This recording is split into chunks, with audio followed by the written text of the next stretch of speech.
French President Macron's announcement of wanting to build a European army to rival NATO and fend off potential American influence is a bad idea, with even worse timing, and would undermine 70 years of European peace. Now, as a Remainer, I welcome Defence Secretary Gavin Williamson calling it an absolutely crazy idea. Just like German Chancellor Merkel's fateful open-door policy unilaterally let in 1 million Syrian refugees months before our Brexit vote, Macron's unilateral announcement came just days before Theresa May's Brexit plan. Merkel and Macron have both shown just how tone-deaf they are to undermining the EU's integrity. Rather than fantasising about an EU army, France and especially Germany would do well to meet their existing NATO commitment to spending 2% of their GDP on defence. France currently spends about 1.8% and Germany only spends 1.2%. Countries that narrowly missed a populist right-wing Front National government and a nativist right-wing AfD coalition should repair their glass houses before throwing too many stones at Trump's America. In such a populist climate, the idea of a centralised European army is a scary one. Yeah.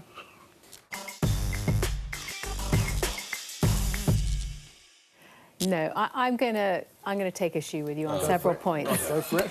One, I can take it, I assure you. One, they never said they were going to fuse armed forces to create a European army. What they're going to do is have a European... No, they didn't. They're not going to do that. It's not going to... Wait a minute. It's not going to weaken NATO. It's going to supplement NATO in areas of operation where NATO has no interest, such as, for example, Libya, where it might have been quite useful to have something at our disposal. So what's the chain of command? Wait, hold on. The chain of command is... We follow NATO chain of command. We just don't have... We are under the NATO nuclear umbrella. But wait, it's not actually happening for decades, so don't worry. On your German point, well, you'll hear from the EU deputy. On your German point, it's actually a very good idea because at the moment, as you say, Which one? Sorry. Germany only spends 1.2% of its GDP.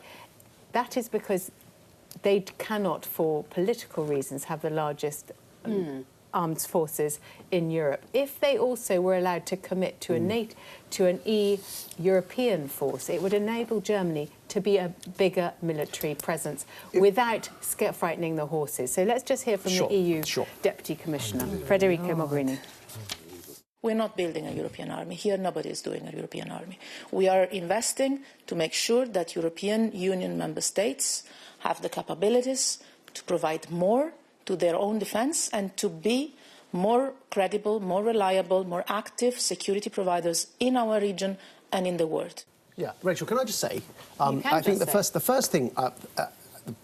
point I made is that the propaganda value and the timing of these statements, you've got to concede, is absolutely unhelpful. Maybe the optics weren't good. No, the optics, it reinforces that every Brexiteer's dream of a federalist Europe. Exactly. At a time, and look at both examples I gave with Merkel and Macron, both before crucial moments in our domestic political debate, something that you and I are on the same side of. What you're attacking is the political timing of it. But what about the actual prospect so that's of it? point two. The prospect. So point two. By the way, if you just very quickly, let's hear.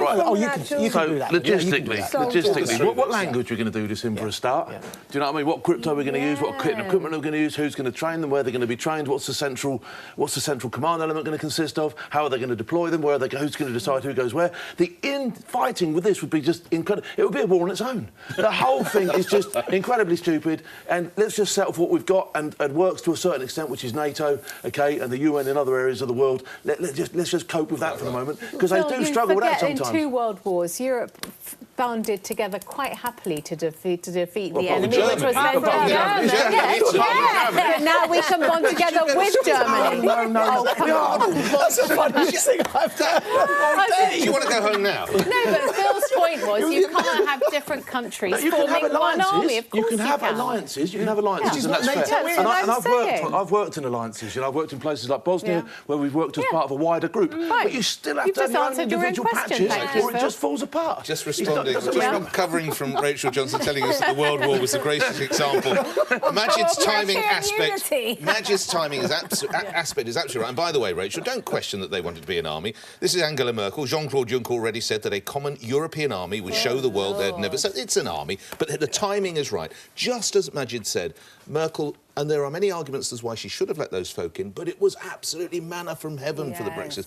This is, I tell you, hold on, and I hosted a debate once between Nigel Farage and Nick Clegg, and Farage said they want to have a European army, and Nick Clegg said absolutely ridiculous, they never want a European army. And so here we are. This was, and I know you're going to get angry, but this was supposedly we were going into a common market where we could have nice cheap apples and beer and whatever else it was, and nice Italian cheese, and now we've got a flag, 2 parliaments, an anthem, a president, embassies around the world, and a bloody army. He's absolutely right. Can we just see what Gavin Williamson's got to say? Oh, sure, okay. Can we just go to June? Can I just bring in Gavin I'm himself? going to sing the Ode to Joy in a second. Can I bring in Gavin just quickly? See what the old Defence Secretary's got to have he's got to have a say, ain't he? Come on. It is an absolutely crazy idea. NATO has delivered European security for the last 70 years, and we should feel very proud of it. Should we undermine that by forming a separate military force? Absolutely not. To begin discussing a new EU army is dangerous and undermines the security that NATO underwrites. Can I say... Can we bring June in very quickly? Well, can I just respond to... Because NATO has actually responded to this and said, yes, this force will be complementary. No, it's not a bad idea. Here we go. This is Deputy Secretary-General of NATO, Rose Gottemüller. The notion that the Europeans, as a group, should be putting more resources into defense capabilities, into their armed forces, is one that I think is a very positive thing. We're not talking about some kind of concept of strategic autonomy, but we're talking about European forces that would be inherently at one. So what she's saying is NATO is weak, we're underfunded, as Trump points out. Russia is dangerous and Trump is unreliable. Yes, please, let's have a separate complementary force. No, the Americans have always been on our side. We've always been really tight with the Americans. When it comes to defence and stuff like that, we've always had a good relationship with them. We've worked all over the world. Where America's concerned, that changes once you've got new leadership. So I think that's not a valid point. In 2024? No, 2020, hopefully. But I think the other thing what we have to look at is, number one, Macron, I don't know what he's thinking. His approval rating at the moment is 25%. I mean, his approval rating is worse than Donald Trump. And the same with Merkel. She's standing down, as we know. So at the end of the day, chances are neither of them are going to be there for very long. Why would they think that this would be a good idea? And also, when you have 2 countries that have far-right parties breathing down their neck, this is just handing the far-right victory. Insanity. And I think I interpret that NATO statement as an attempt to curtail the idea by saying it will remain under NATO control. But that's not what Macron's implication is very clearly his own command and control over... Because he called it, he said, we want a true EU army. You don't use those words if it's under NATO and American command. Let's have a listen to some of his words. This is French President Emmanuel Macron speaking.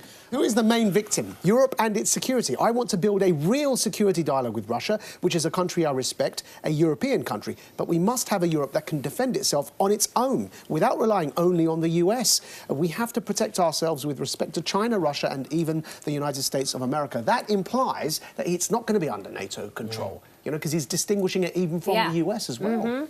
I think it's dangerous. Well, I think it's ambiguous, actually. Well, also, why don't these countries choose, as I think, Maajid, you said right at the top, why don't they pay the rate that's needed into NATO? So it's all very well. They don't even pay them subs, effectively, to have NATO. It's like an insurance policy. I'm sure you have them on your house, but you don't actually pay the full rate. I mean, where else would you get away with that? You wouldn't. And although Trump is rather caustic and rather bombastic in the way he makes the point, he is onto something. If you're meant to... And, of course, as always, the Brits, I think, is it the Brits and the Italians? We pay 5 other countries, and we pay 2% of our... So we do as we're told, because by and large, Brits do as they're told. Now, you're going to do as you're told, because we've got to go to break. I always do. Sorry. I love that strict bit there, by the way. Coming up, why Nick shouldn't be punished just for being who he is.